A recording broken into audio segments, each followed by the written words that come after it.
नाना, आज आपण या ठिकाणी पत्रकार परिषद घेतलेली आहे. काय कारण आहे ज्यामुळे पत्रकार परिषद आपण बोलवली आहे, काय सांगाल?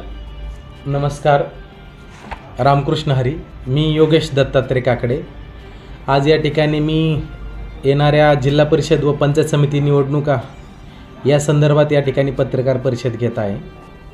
मी येणाऱ्या पंचायत समिती निवडणुका गण क्रमांक 79 या गण क्रमांक 79मधून थेऊर, कुंजरवाडी आणि आळंदी महातोबाची या 3 गावांमधून पंचायत समिती गणासाठी इच्छुक उमेदवार म्हणून आपल्या सर्वांसमोर उभा आहे आणि त्या संदर्भात ही आज पत्रकार परिषद घेत आहे. खरं तर आपण पाहतो की राजकारणामध्ये तरुणांचा सहभाग खूपच कमी आहे आणि पारंपरिक वसा असलेलीच तरुण लोक या ठिकाणी राजकारणामध्ये येत असतात आणि माझ्यासारख्या एक सर्वसामान्य शेतकरी कुटुंबातील व्यक्तीस, सर्वसामान्य कृषी व्यावसायिकास शेतकऱ्यांच्या अडचणी सोडवण्यासाठी, कष्टकरी जनतेच्या अडचणी सोडवण्यासाठी मी या पंचायत समिती निवडणुकीसाठी आपल्या सर्वांसमोर उभा आहे. नाना, याआधी तुम्ही कोणते सामाजिक काम केले आहे? तुमचा या मतदारांशी काय संबंध आहे, काय सांगा?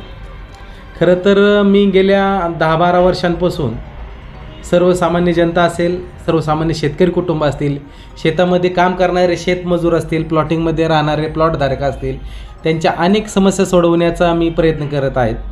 त्यामध्ये रस्ते असेल, लाईट असेल, पाणी असेल, ड्रेनेज लाईनच्या सुविधा असतील किंवा स्ट्रीट लाईट असेल, या अनेक समस्या मी सोडवित आहेत.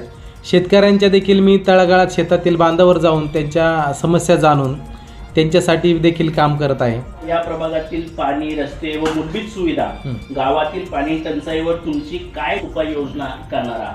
खरं तर भारत स्वतंत्र होऊन आज 75 वर्षांपेक्षा अधिक कालावधी झालेला आहे. आजही आपण खरं तर रस्ते, लाईट, पाणी, शिक्षण या 4च गोष्टींवर आपण विचार करत आहोत आणि विकास म्हणजे ह्या 4च गोष्टी नसून याच्या पलीकडे देखील अनेक गोष्टी आहेत आणि त्या गोष्टी मला काम करायला आवडेल.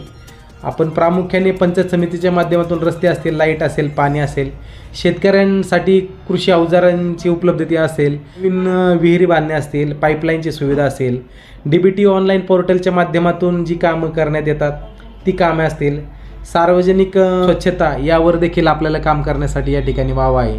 आरोग्य व शिक्षण, प्राथमिक आरोग्य केंद्रातील सुविधाबाबत तुमची काय भूमिका असणार आहे? प्राथमिक आरोग्य व शिक्षण या 2 गोष्टींवर बोलायचं झालं तर मी स्वतः कृषी पदवीधर आहे, उच्च शिक्षित आहे.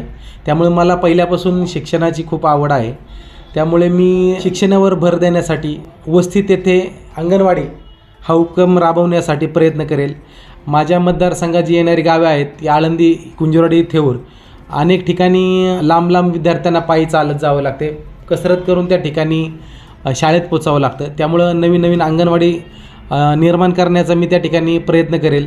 ज्या अंगणवाडी सुरू आहेत त्यांच्यावर देखील त्या ठिकाणी मी स्वच्छतागृह असेल, पिण्याचे फिल्टर पाण्याचे पाणी असेल, त्या ठिकाणी विद्यार्थ्यांना बसण्यासाठी बेंचेस किंवा चटया असतील, यांसारख्या मूलभूत गोष्टींवर मी काम करेल. बेरोजगार तरुणांसाठी रोजगाराची काय योजना आहे?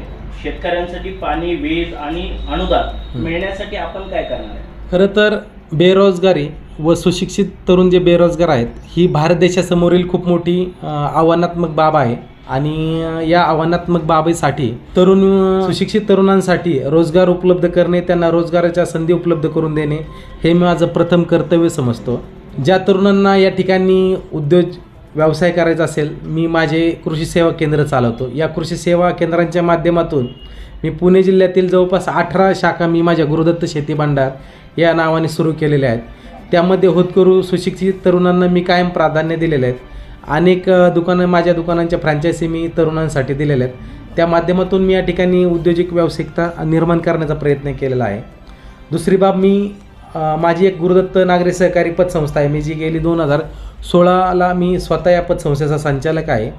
तरुणांना, महिलांना व ज्यांना उद्योजक बनायचे असे नवउद्योजकांना अर्थसहाय्य व्हावं, त्यांना त्यांच्यातील उद्योजकतेला प्राधान्य मिळावं, वाव मिळावं या हेतूने मी त्या पतसंस्थेची सुरुवात केली होती आणि त्या पतसंस्थेच्या माध्यमातून कर्ज पुरवठा असेल, त्यांना आर्थिक मदत करून महिला बचत गटांना देखील प्राधान्य देणे असेल, त्यांना पापड व्यवसाय असेल, अनेक उद्योग असतील, लघु उद्योग असतील, यांसारखे उद्योग तयार करण्यावर देखील मी त्या ठिकाणी भर दिलेला आहे. आणि बेरोजगार महिलांच्या हाताला रोजगार मिळण्यासाठी कायमच आपण धडपड केलेली आहे, रोजगार मिळवून दिलेला आहे, उपलब्ध करून दिलेला आहे. मात्र महिलांच्या सुरक्षिततेसाठी आणि महिलांच्या सक्षमीकरणासाठी आपण काय करणार आहे? महिला सक्षमीकरण व सबलीकरण हा एक खूप मोठा मुद्दा आहे आणि या मुद्द्यावर अनेक आज समाजकारणी लोक असतील ना किंवा राजकारणी लोक असतील हे प्रभावीपणे काम करत आहेत. माझं तर एक म्हणणं आहे की गाव तिथे एक महिलांसाठी एक केंद्र असावं, ज्या ठिकाणी महिला आपलं स्वतःचं मनोगत व्यक्त करतील, त्यांच्यासाठी एक हक्काचं व्यासपीठ असावं.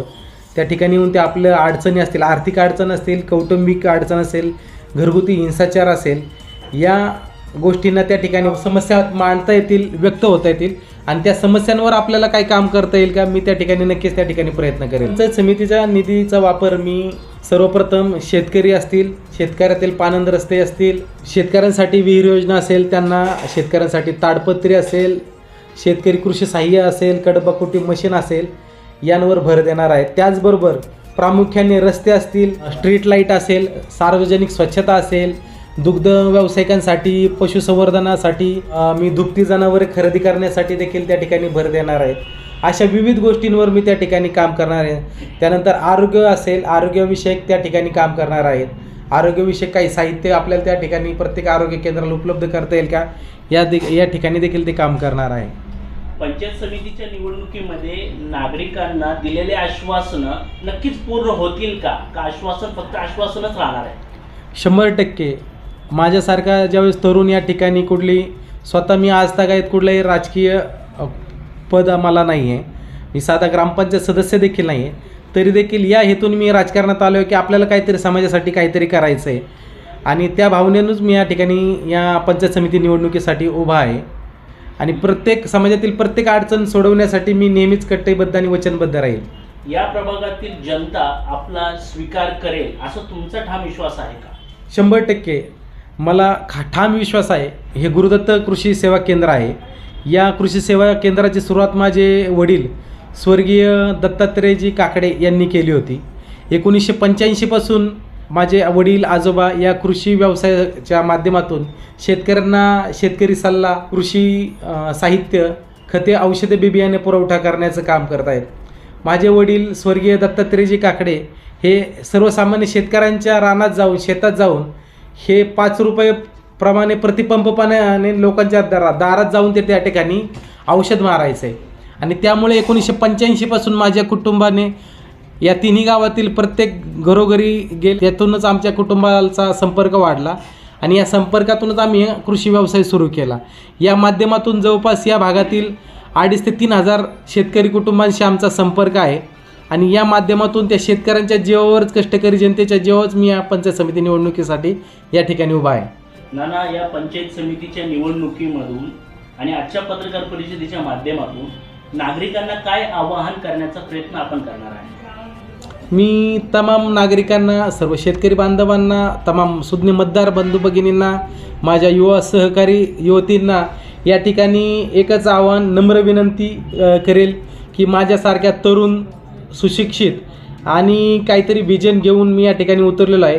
मला एक संधी द्या, त्या संधीचं सोनं या ठिकाणी केल्याशिवाय मी राहणार नाही आणि माझा आयुष्यातील येणारा प्रत्येक क्षण, प्रत्येक मिनिट तळागाळातील सर्वसामान्य लोकांच्या प्रश्नांवर, समस्यांवर लढण्यासाठी, झगडण्यासाठी व त्यांच्या समस्या सोडवण्यासाठी मी या ठिकाणी प्रत्येकाला या ठिकाणी वचन देतो. तुम्ही मला एकदा या ठिकाणी संधी द्या, त्या संधीचं मी सोनं करेल आणि तुम्हाला देखील चांगल्या उमेदवाराला आपण मत केले याचा देखील आयुष्यभर तुम्हाला त्या ठिकाणी अभिमान बाळगेल, असंच मी या ठिकाणी काम करेल. तसेच सर्व पत्रकार बंधू भगिनी या ठिकाणी आपण उपस्थित राहिलात, माझे विचार तुम्ही या ठिकाणी ऐकून घेतलेत, याबद्दल मी सर्वांचं या ठिकाणी आभार व्यक्त करतो. असंच सहकार्य आपण पुढे करत राहावं. माझे चांगले विचार आपण समाज माध्यमांच्या माध्यमातून आपण तळागाळातील सर्वसामान्य नागरिकांपर्यंत पोहोचवत राहाल, नवीन तरुणांपर्यंत माझे विचार पोहोचवाल ही अपेक्षा व्यक्त करतो आणि आपल्या या ठिकाणी आभार व्यक्त करतो. धन्यवाद.